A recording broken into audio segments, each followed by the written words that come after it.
सभी को good afternoon. आज जैसा कि टॉपिक हमने लिखा हुआ है बोस-आइंस्टीन डिस्ट्रीब्यूशन या बोस-आइंस्टीन स्टैटिस्टिक्स। सिलेबस में बोस-आइंस्टीन डिस्ट्रीब्यूशन करके लिखा हुआ है, इसलिए मैंने मुख्य रूप से बोस-आइंस्टीन डिस्ट्रीब्यूशन लिखा हुआ है तो सब पार्टिकल्स का खेल। ये फिजिकलिटी जो है पार्टिकल्स का खेल है, ऐसा आप जान चुके हैं।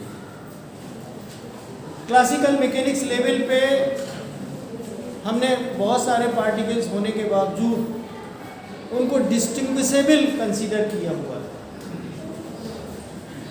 अगर आपसे ये कहा जाए कि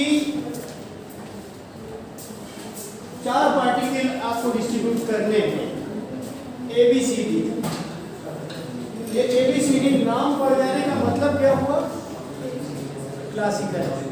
और उसको हैंडल किया जाएगा मैक्सवेल-बोल्ट्जमैन डिस्ट्रीब्यूशन से। Boltzmann distribution. और अगर आपसे ये कहा जाए कि 2 सेल में बांटना है I और J में, हम ये चाहते हैं कि सेल I में 3 पार्टिकल हो और सेल J में केवल 1 पार्टिकल हो। तो जो अब तक आपने मैक्सवेल-बोल्ट्जमैन डिस्ट्रीब्यूशन लॉ पढ़ा है उसके अकॉर्डिंग आप इसी तरीके से तो डिस्ट्रीब्यूट करेंगे।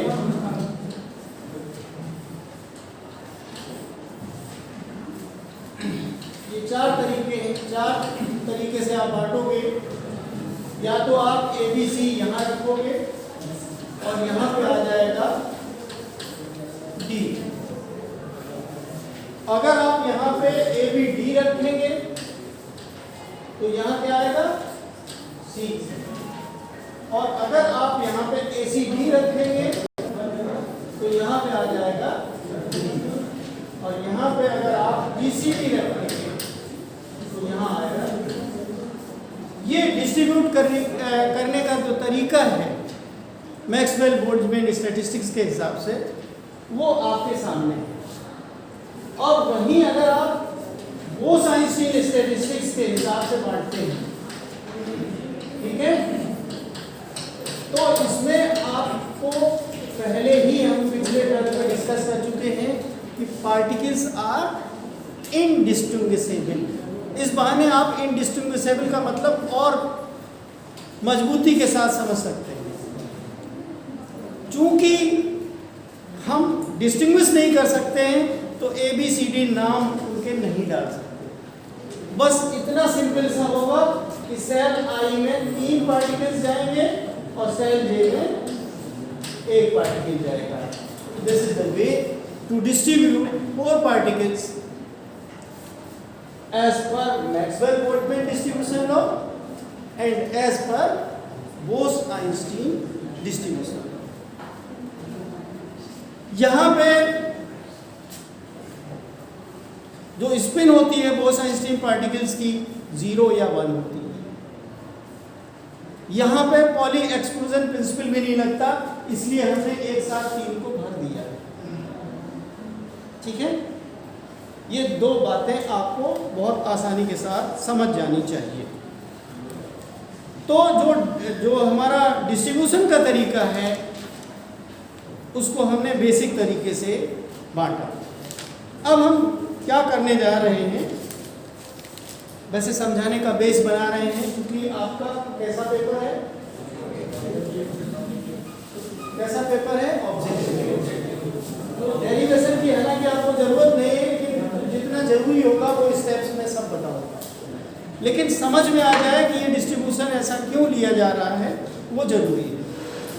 तो सबसे पहले हम लोग एक फिगर जो है 4 पार्टिकल को 2 सेल में बांटने का तरीका हम ढूंढ रहे हैं। लेकिन हमने अभी क्या किया है, 4 कंपार्टमेंट कंसीडर किए। कितने? 4। अगर 4 कंपार्टमेंट में बांटेंगे, एक तो ये हो गया। बहुत ध्यान से सुनिएगा तभी आपको बहुत बहुत आसान लगने लगेगा, इस समय आपको ध्यान नहीं भटका। ये देखिए एक तरीका ये है, 4 कंपार्टमेंट हम बना रहे हैं। हमें नहीं मालूम, हो सकता है कि जो सेल आई है हमारी, ये आई सेल है, सेल आई। जैसा कि हमने पहले ही कहा था कि हमें 3 और 1 का डिस्ट्रीब्यूशन पहले वाले एग्जाम्पल में दिया, वही हम फिर एग्जाम्पल ले रहे हैं। पहले तो हमने कंपार्टमेंट नहीं बनाए थे, अब हमने 4 कंपार्टमेंट बना लिए हैं। 4 कंपार्टमेंट हमने सेल आई के लिए भी बनाए हैं और सेल जे के लिए भी बनाए हैं। मैं सारे नहीं बनाऊंगा, कुछ सैंपल के तौर पर बना देता हूं। ये हो सकता है कि ये 3 पार्टिकल्स यहां पर और सेल जे में यहां पर। ये भी हो सकता है कि 3 पार्टिकल यहां हो और ये यहां हो। ये भी हो सकता है कि 3 पार्टिकल यहां हो और ये पार्टिकल यहां पे हो। इसी तरीके से ये 3 पार्टिकल यहां हो, एक तरीका ये हो। एक तरीका ये भी हो सकता है कि 2 और 1 पार्टिकल हम बांटे, 2 हमने यहां कर दिए, 1 यहां कर दिया। ये भी हो सकता है कि ये 2 हमने यहीं पर रखे और इसके बजाय हमने यहां पर रख दिया। एक ही पार्टिकल है, ध्यान रखना, 2 + 1, 2 + 1, 2 + 1 का एक तरीका, सॉरी पहले तो हम यहां से करेंगे।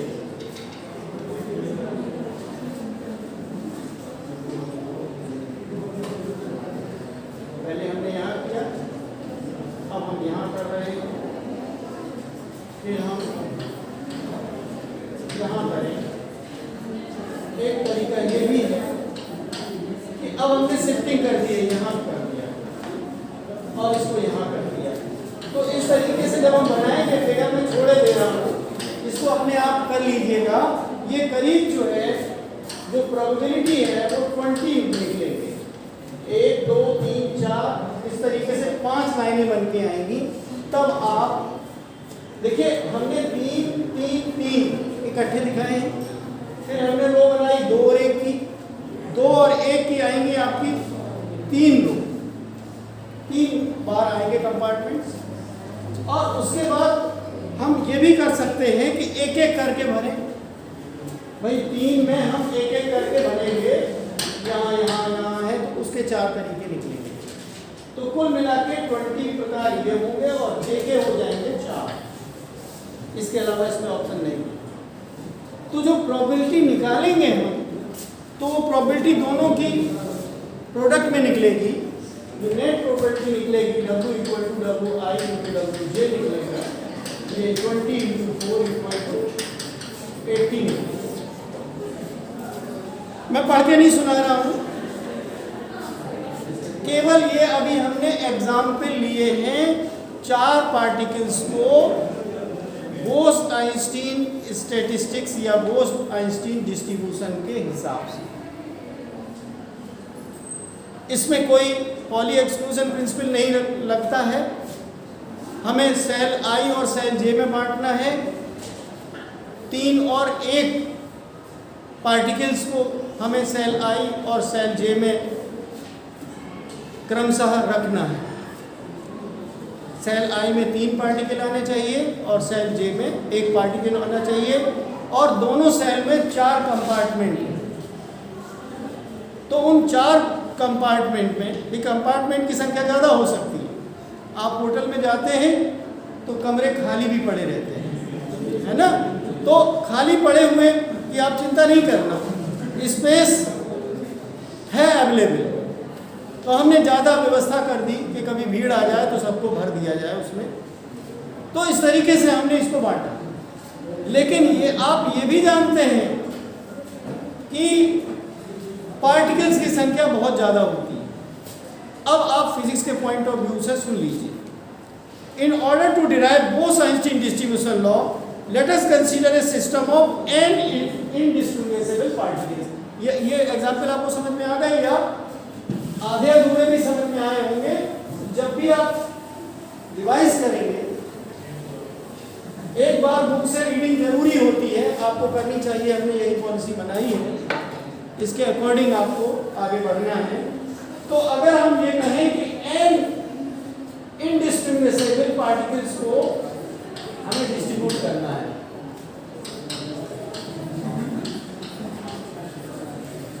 पार्टिकल्स को डिस्ट्रीब्यूट करना है,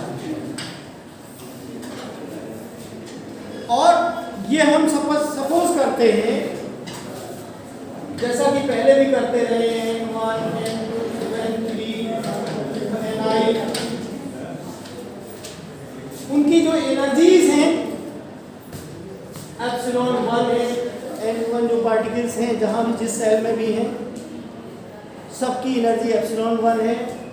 N2 पार्टिकल्स की एनर्जी एप्सिलॉन 2 है, इनकी एप्सिलॉन 3 है, इनकी एप्सिलॉन I है, वगैरह वगैरह। समझ गए? कोई नया हमने कंसेप्ट नहीं कंसीडर किया है, नया कंसेप्ट कंसीडर नहीं किया है। अब हम आइगन स्टेट्स भी डिस्ट्रीब्यूट करें, सपोज करते हैं कि Gi आइगन स्टेट्स हैं, आइगन स्टेट्स हैं, इनमें भी हमें बांटना है, ठीक है? अब इनको कैसे हमें बांटना है, इसके लिए हमें कुछ पॉइंट बेसिक तौर पर लर्न करने होंगे। पहला पॉइंट जो बेसिक समरी है उसको ध्यान से सुन लीजिए, ध्यान से सुनेंगे तभी समझ में आएगा, और ये एग्जामिनेशन पॉइंट ऑफ व्यू से 100% क्वेश्चन इससे आएगा। ऑब्जेक्टिव में भी जब डिस्क्रिप्टिव होता था तो आता ही आता था। द पार्टिकल्स आर इंडिस्टिंग्विशेबल, वही पुरानी बात, from one another, so that there is no distinction between the different ways in which Ni particles can be chosen. कोई डिस्टिंक्शन नहीं है कि हम Ni पार्टिकल्स को कैसे चूज करें। दूसरा पॉइंट है, each eigen state that is sub level of ith quantum state में contain 0, 1, 2 up to Ni identical particles. मतलब खाली भी हो सकता है, 0 का मतलब खाली, 1 का मतलब एक एक करके भरे हो, 2 का मतलब आप जानते हो, 3 का भी मतलब जानते हो, इसमें ऐसा कोई रेस्ट्रिक्शन नहीं है। तीसरे पॉइंट है, the sum of energies of all particles in different quantum groups taken together constitute the total energy of the system. ये आप पहले से जानते हैं, कोई नई बात नहीं। ओके भाई, epsilon 1 plus epsilon 2 equal to capital E, क्या पहले से आपने नहीं लिखा है?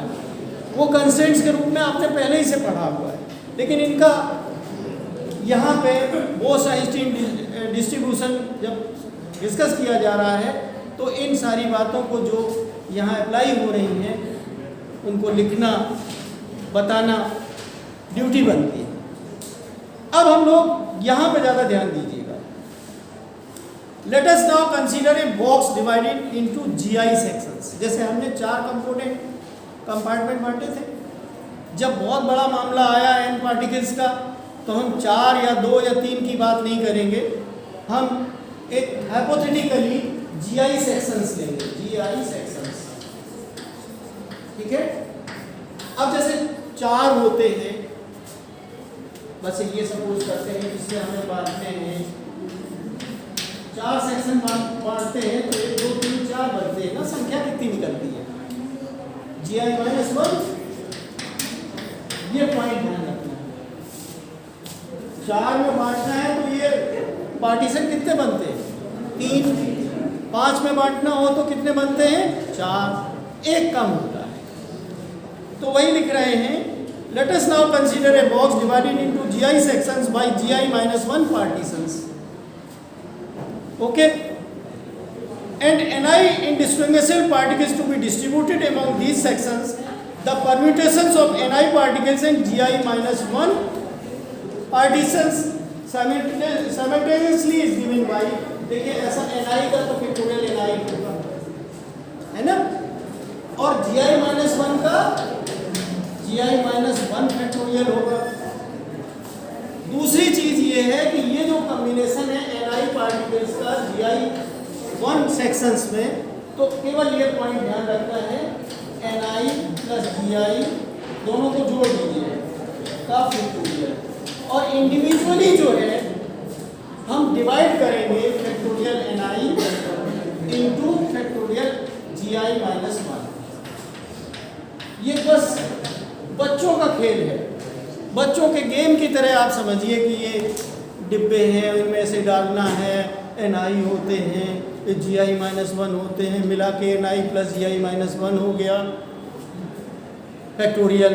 अब हमें एक्चुअल जो डिस्ट्रीब्यूशन देखना है, जो उसकी प्रोबेबिलिटी देखना है, प्रोबेबिलिटी उस हिसाब से डिवाइड होती है जो प्रोबेबिलिटी के कॉन्सेप्ट्स हैं, जिनको हमने शायद डिस्कस नहीं किया है। आप मैथमेटिक्स के स्टूडेंट हैं, आप जानते हैं प्रोबेबिलिटी का।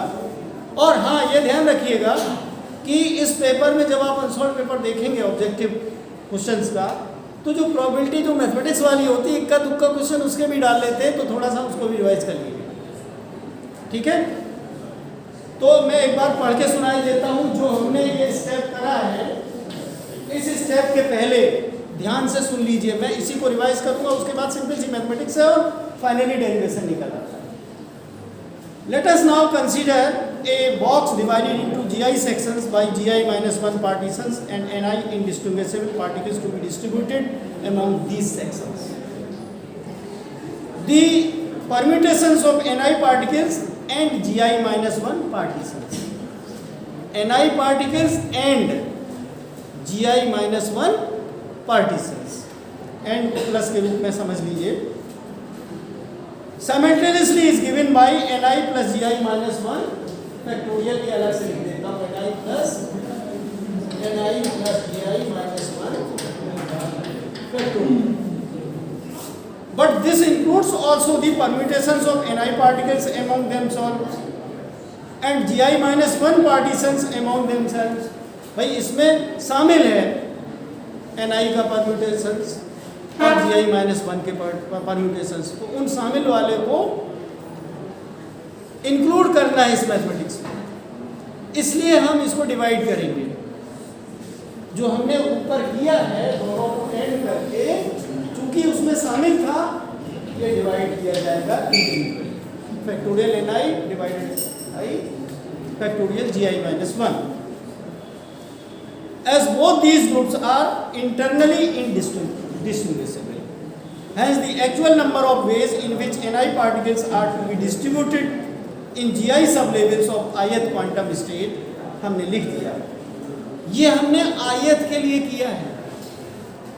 हमने कहा कि हमने नोटेशंस 1 to n दिखा रखा है, तो अगर इसमें 1 के लिए करना हो तो n1 plus G1 minus 1 upon factorial n1, ये संख्या बहुत होती है, करोड़ों अरबों से कहीं ज़्यादा होती है, ठीक है ना।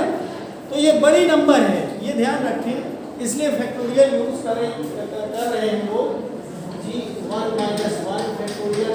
इसी तरीके से n2 plus G2 minus 1 upon n2 factorial G2 minus 1 factorial, ये सब चलेगा। और चूंकि सब मल्टीप्लिकेटिव नेचर है, तो आप इन सब को मल्टीप्लाई करेंगे। मैं सबको मिटा दे रहा हूं।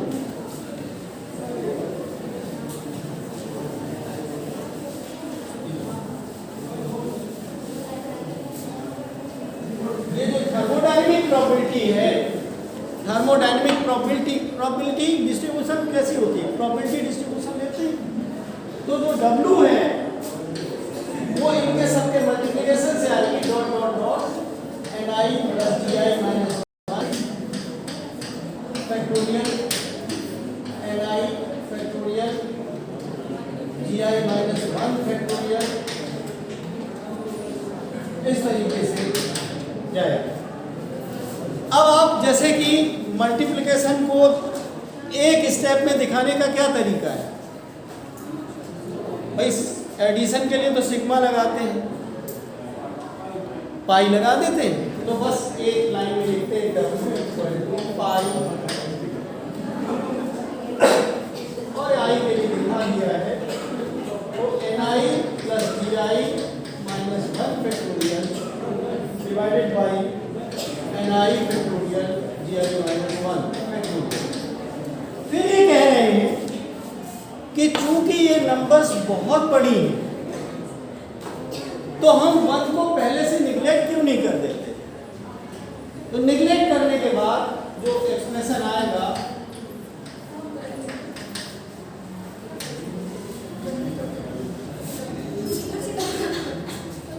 जब ये आएगा डेली का सिस्टम की बात करनी पड़ेगी। डेली का सिस्टम इस समय तो अब ये जो है NI plus GI factorial divided by factorial NI factorial GI, ये आपके सामने एक इक्वेशन आ गई। अब इसी में हम लोग अब क्या करेंगे, आप ये जानते हो अच्छे तरीके से, स्टिलिंग्स फॉर्मूला जानते हैं आप? क्या होता है? Factorial n equal to n log n minus, ये आपने पढ़ा।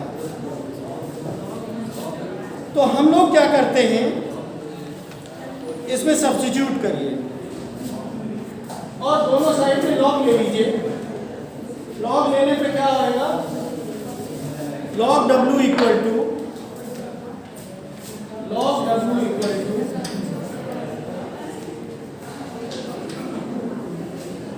सिग्मा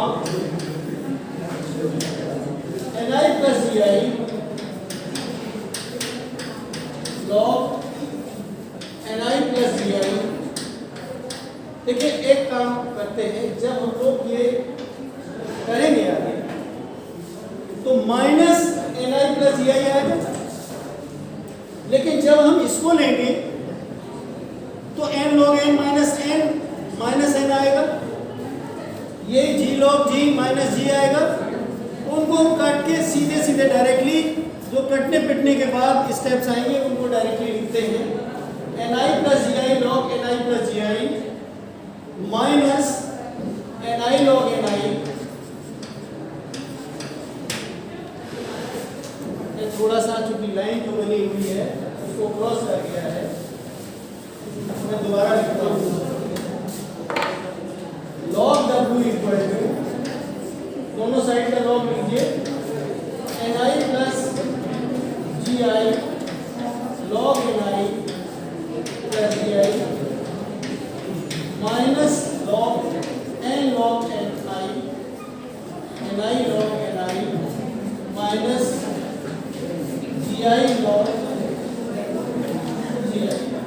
देखिए ऐसा ये माइनस कॉमन लगा हुआ है, प्लस में आ जाएगा ना, log minus n minus g, इसमें n प्लस g आएगा, वो कैंसिल हो जाएगा। तो इस तरीके से ये आपको एक इक्वेशन मिलेगी। अब अगर हम इसमें वेरिएशन डेल्टा लगा देंगे, क्या लगा देंगे, डेल्टा, तो क्या आएगा, एक स्टेप आगे बढ़ के इसको मिटा दूं क्या, ऊपर वाले मिटा दो। ये इक्वेशन देख लीजिए, आप समझ रहे होंगे। Delta log w equal to sigma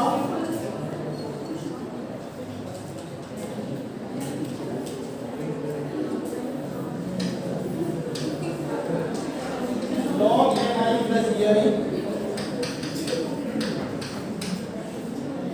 minus log NI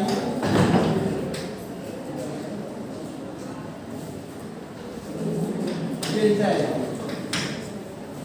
दो को हमने इकट्ठा कर लिया, इस वाले को ध्यान देके चलेंगे, इसके आगे हमने ये स्टेप किया, ये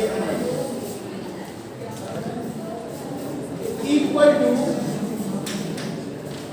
सिग्मा i माइनस लगा दिया हमने, और log माइनस जब हमने लगा दिया है तो ये प्लस में लिया हमने और ये माइनस में लिया, तो log m minus log n लगा दिया, तो log NI upon NI plus और डेल्टा, ये step uh.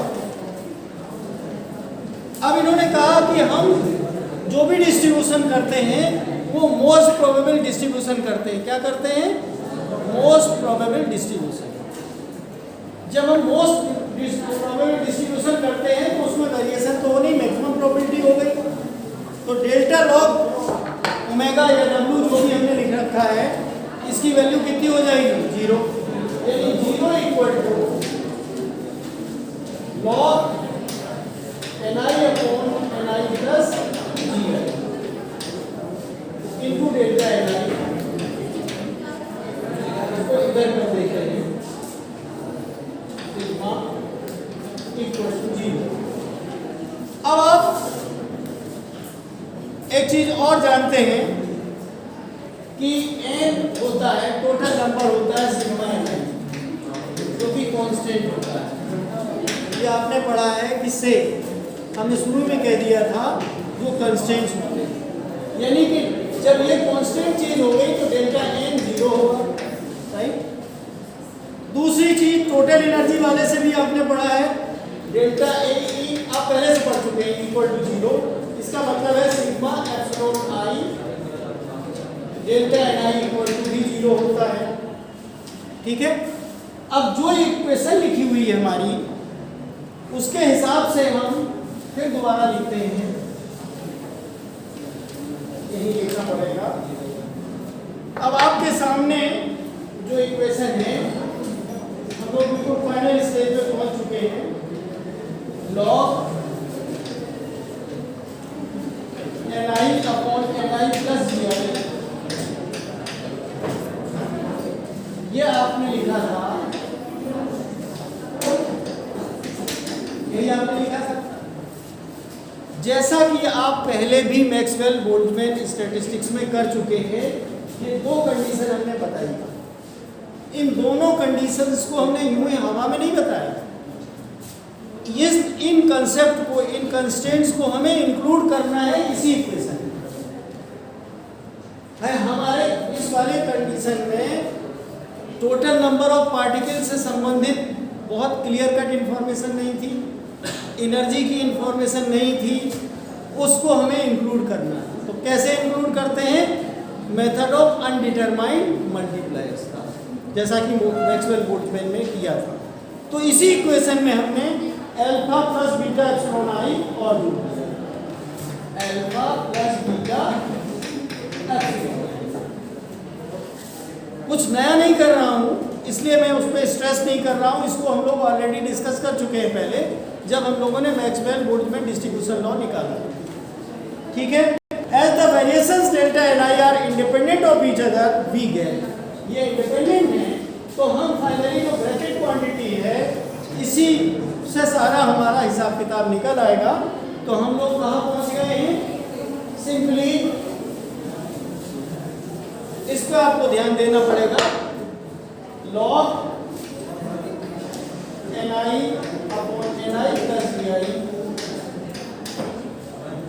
Plus alpha plus beta epsilon i, इसी को आप ऐसे लिख सकते हो, log ni upon ni plus gi equal to minus alpha plus beta epsilon i। हमने राइट हैंड साइड में लिख दिया। अब अगर लॉग हटाओगे तो क्या निकलेगा? और ni upon ni plus gi equal to e to the power minus alpha plus beta epsilon i। ये आपको समझ आया?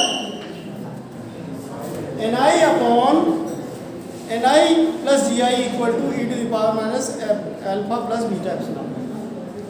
अब ये सॉल्व करने में थोड़ा सा दिक्कत है, तो हम इसको उल्टा कर लेते हैं।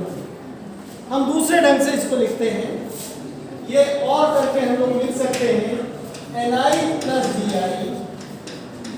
Upon ni equal to e to the power alpha plus beta epsilon i। अभी प्लस में हो गया, माइनस में थी पावर, प्लस में हो गई। अब इसको डिवाइड करोगे तो क्या हो जाएगा? 1 plus gi upon ni equal to e to the power alpha plus beta epsilon i। ये होगा।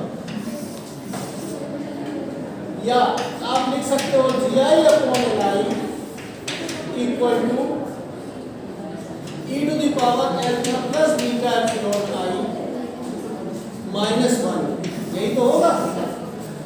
और आप इस तरीके से लिख सकते हो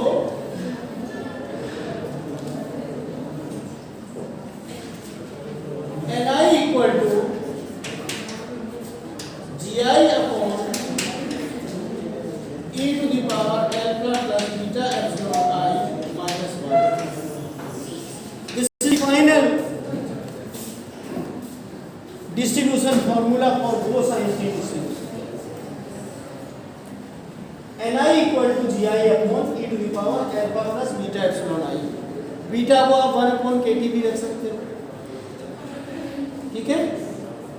और रखने को तो जो सिचुएशन आती है आप mv² भी लिख लेते हो, एप्सिलॉन को p²/2m भी लिख लेते हो।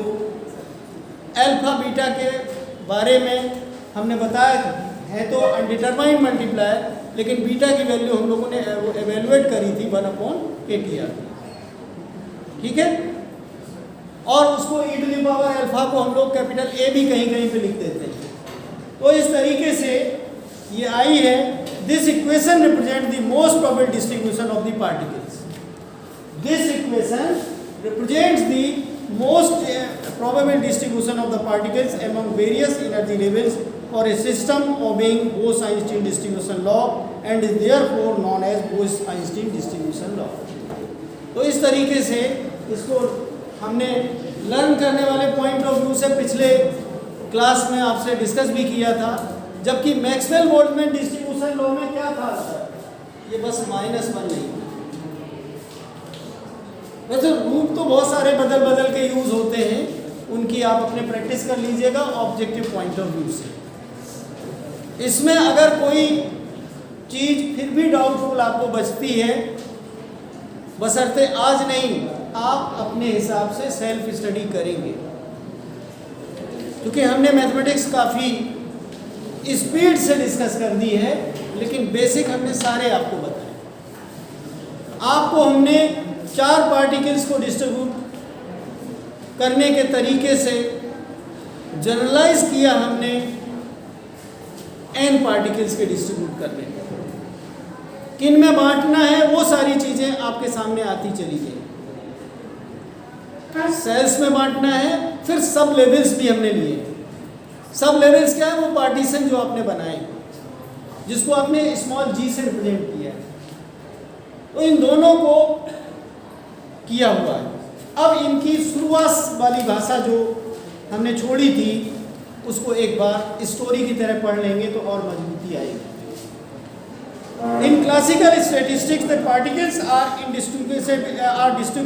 distinguishable from one another if two particles interchange their positions। जब मैक्सवेल बोल्ट्जमैन या क्लासिकल वाले में करते थे कि A को C की जगह पहुंचा दिया और C को A की जगह पहुंचा दिया, तो उसके जो डिस्ट्रीब्यूशन का हिसाब किताब है वो बदल जाता था। तो वही चीज़ लिख रहे हैं, इंटरचेंज देयर पोजीशंस, या उनकी एनर्जी स्टेट को बदल दिया जाए, a new complexion would occur. But in Bose Einstein statistics we start with identical particles which are indistinguishable. thus the interchange of two particles between two energy states will not give rise to a new complexion or macro state। नया complexion या macro state नहीं बनता। इसके बाद हम लोगों ने वही 4 पार्टिकल्स लिए हैं, इनको हमने आपको समझा ही दिया है। WI और WJ 4 कंपार्टमेंट में हमने बांटा था। 20 × 4 से 80 हमने समझाया कि कितनी बड़ी फिगर जो है वह निकल आती है। फिर हमने NI पार्टिकल्स को GI सब सेक्शंस में जो आयत लेवल, एक चीज़ ध्यान रखें, मैं आपको आपने पूछा नहीं है, हमने जब कंसीडर किया सिर्फ आयत लेवल को कंसीडर किया था, सारे नहीं थे। आयत लेवल में GI सेक्शंस थे। लेवल 3 में भी G3 आप कंसीडर करेंगे। लेवल 2 में G1 लेंगे आप, ठीक है, क्योंकि हम जो लेवल कंसीडर कर रहे हैं उसके सब लेवल की बात कर रहे हैं।